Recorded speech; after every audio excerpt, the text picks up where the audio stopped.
Go, Jason. I'm going to shut up.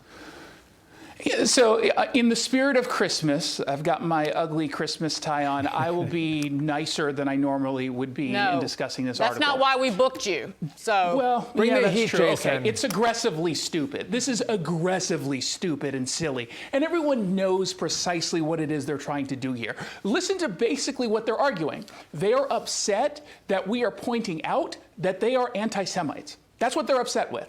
They're upset that we're calling out DE and I or anything else you want to call it, because let's be clear about what this entire movement is all about.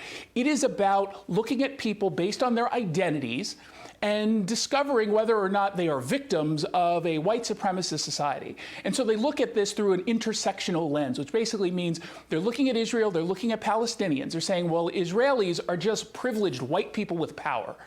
And thus, they have to be the aggressors. And so every time you see DE and I anywhere, whether we're talking about college campuses or in corporations, they never focus, they never include Jews. They always include literally everyone else, which in and of itself is, of course, anti-Semitic.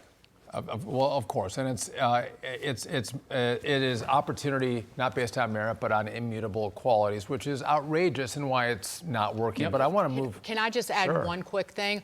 Do not let these people snow you and start including Jewish individuals into the DEI classification, because that's why they will do everything to preserve this power pyramid of adversity, because they just did that at Harvard. So I just wanted to leave it there. Now go. All right. Because I don't want to be a part of it as the Jew here. Keep me out of it.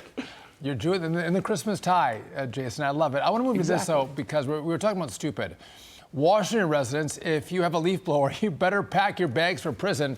Democrats in the state seeking to fine and, yes, jail residents for using a gas-powered gardening tool for, you guessed it, climate change. I mean, Jason, listen, I have gas blowers, I have gas lawnmowers, I love gas.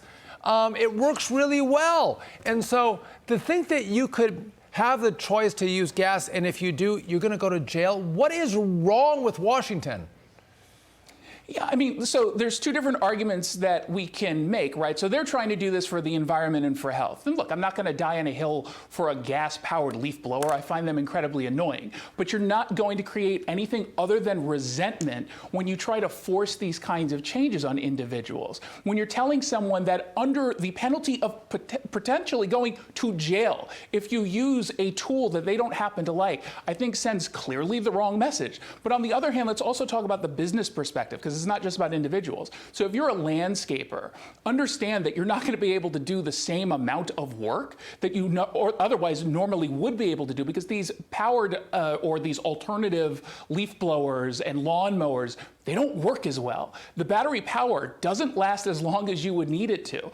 The technology, unfortunately, just isn't there if someone wanted to go in that direction anyway. So this is just silly. You're hitting people from both ends, the business side and just the personal side of someone who wants to get a tool that actually does the job, rather than something they're going to have to plug in 14 times before they're done with their front lawn.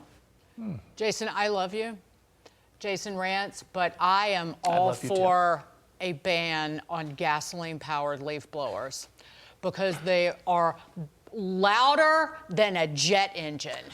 And in densely populated areas, battery is the way to go. I'm going to come to both your houses, you anti-freedom loving partners I have on this show, and I'm going to blow that leaf blower that I have right outside your house, wake you all up right outside your window. Because they I banned love them. They banned them in Miami. They banned in Miami, Florida. Woohoo! All it's about not the bans. exactly the Soviet Union down there either. Jason, now you know who loves freedom and who doesn't. Jason Rantz, how is I'm keeping a list. You better check it twice. I'm on a nice list here with freedom. Jason Rantz, thank you. Thank you, Jason. Thanks, guys. It has nothing to do with the